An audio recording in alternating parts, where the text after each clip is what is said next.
Pemirsa, Menteri Dalam Negeri Tito Karnavian menyatakan Papua Selatan siap menjadi provinsi yang baru. Mantan Kapolri itu memastikan pemekaran Papua tidak terhambat moratorium yang diberlakukan Presiden Joko Widodo sejak 2014 lalu. Rekan saya Eva Wondo akan memaparkannya untuk Anda. Eva Wondo, silahkan dengan pemaparan Anda. Baik, terima kasih Ajeng dan juga pemirsa. Menteri Dalam Negeri Tito Karnavian menyebutkan ada dua aspirasi yang masuk untuk pemekaran wilayah Papua, yakni di kawasan Papua Selatan dan Papua Pegunungan. Namun dari kedua kawasan itu yang sudah siap menjadi provinsi baru adalah Papua Selatan. Hal ini merupakan hasil kunjungan yang dilakukan oleh Tito bersama dengan Presiden Joko Widodo ke Papua pada 27 Oktober.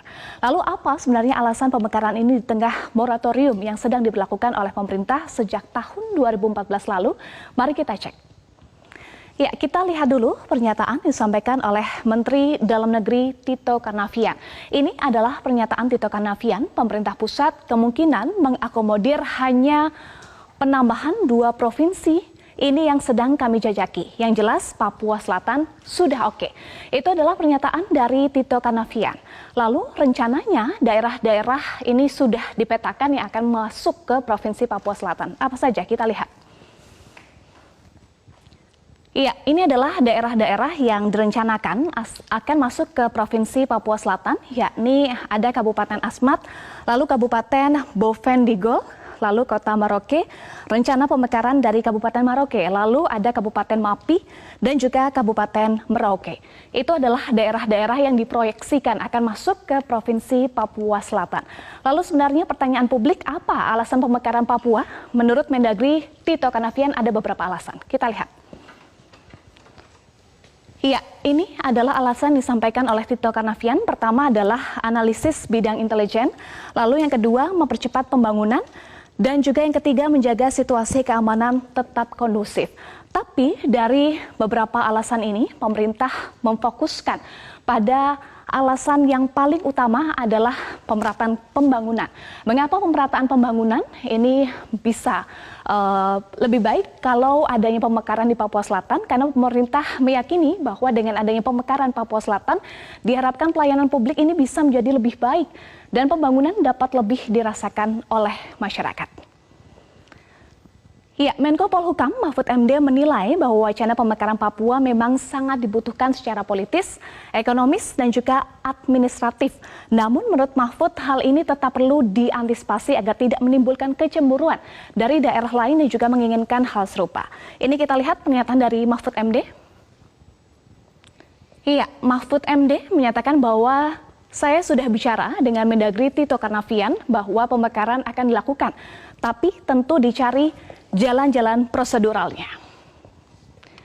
Yaitu pernyataan dari Mahfud MD, pencarian langkah prosedural bertujuan untuk mencegah timbulnya kecemburuan dari daerah lain di tengah moratorium yang diberlakukan oleh Presiden Joko Widodo sejak tahun 2014 yang lalu.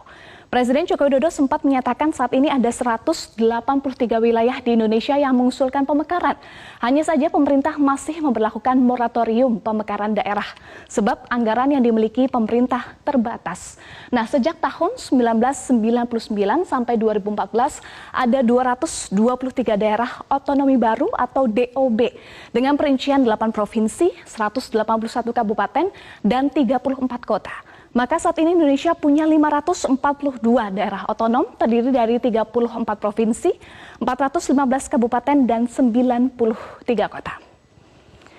Ya, kita akan lihat selanjutnya pernyataan dari Mendagri periode sebelumnya, periode 2014-2019 Cahyokumolo. Nah, sebenarnya rencana pemekaran Papua ini juga sempat mengemuka saat Mendagri periode sebelumnya, periode 2014-2019 Cahyokumolo. Cahyo menyatakan bahwa enggak termasuk moratorium, beda lain. Ini dalam kebijakan strategis nasional, dasarnya sudah ada undang-undangnya, hanya tertunda saja. Jadi Cahyo menyatakan sudah ada dasar hukum untuk pemekaran Papua, hanya tertunda saja. Apa sebenarnya dasar hukumnya? Kita lihat. Ya, menurut Cahyokumolo sudah ada undang-undang yang mengatur pemekaran di Papua. Di antaranya adalah pasal 115 Undang-Undang Nomor 22 Tahun 1999 tentang pemerintahan daerah otonomi baru. Selanjutnya adalah Undang-Undang Nomor 45 tahun 1999 tentang pembentukan Provinsi Irian Jaya Tengah, Provinsi Irian Jaya Barat, Kabupaten Paniai, Kabupaten Mimika, Kabupaten Puncak Jaya, dan juga Sorong. Ya, tetapi pemerintah tidak ingin terburu-buru. Hingga saat ini pemerintah masih mengkaji lebih lanjut aturan pemekaran Papua Selatan. Namun Presiden Institut Otonomi Daerah Johermansyah Johan menyatakan ada peluang tata cara pembentukan daerah otonomi khusus yang mengacu pada Undang-Undang Nomor 23 Tahun 2014 tentang pemerintahan daerah. Ya, ini adalah Undang-Undang Nomor 23 Tahun 2014 tentang pemerintahan daerah. Ada dua cara pembentukan DOP, yakni usulan dari bawah yang diproses di pusat atau bottom up. Kemudian yang kedua adalah pembentukannya yang ditetapkan pemerintah pusat atau top down. Nah, cara usulan dari bawah kita lihat seperti apa mekanismenya. Iya, ini dia. Ya, jadi cara usulan dari bawah memerlukan persetujuan kepala daerah dan DPRD daerah induk sampai pemerintah pusat dengan kajian dan evaluasi yang melibatkan tim independen. Cara kedua bisa dilakukan dengan 3 alasan, yakni daerah perbatasan, daerah kepulauan terluar, dan alasan lain seperti kepentingan strategis nasional. Nah, pernyataan dari Johermansyah Johan menyatakan bahwa jadi tidak perlu menggunakan mekanisme biasa, pemerintah bisa langsung memekarkan dengan alasan kepentingan strategis nasional atau daerah perbatasan, dan ini bisa memberikan kekhususan untuk Papua. Ya, Ajeng dan juga pemirsa, tentu kita masih akan menunggu hasil kajian dari pemerintah terkait rencana pemekaran Papua Selatan. Baik, terima kasih Eva Wondo atas pemaparannya. Kita tunggu apa yang akan dipaparkan besok hari ya. Terima kasih.